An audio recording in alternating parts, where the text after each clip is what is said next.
आज मेरे पास खुदा की तरफ से उन लोगों के लिए एक खास पैगाम है जो उसके कलाम को रद्द करते हैं। ये यशायाह 5:24 में है।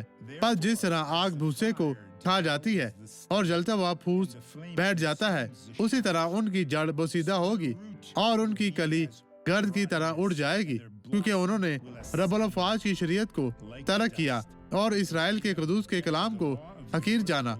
तुम कभी ऐसा मत करो। खुदा के कलाम से मोहब्बत रखो और वो आपको एक शानदार मुस्तकबिल देगा। आए एक खूबसूरत गवाही को देखें और मैं आपके लिए ईमान के लिए दुआ करने वापस आऊंगा। खुदावंद आपके साथ हो। मेरा मसला पट्टों की खराबी है, डॉक्टर ने बताया है। आपको ये जी मसला हाँ। था?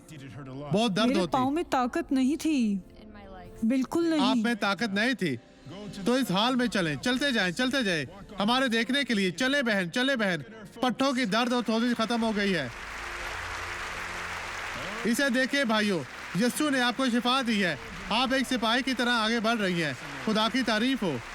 अब इधर आए भागती हुई। अब इधर आए आजादाना तौर पर चलती हुई। वापस आए जाने का रास्ता। खुदा की तारीफ हो।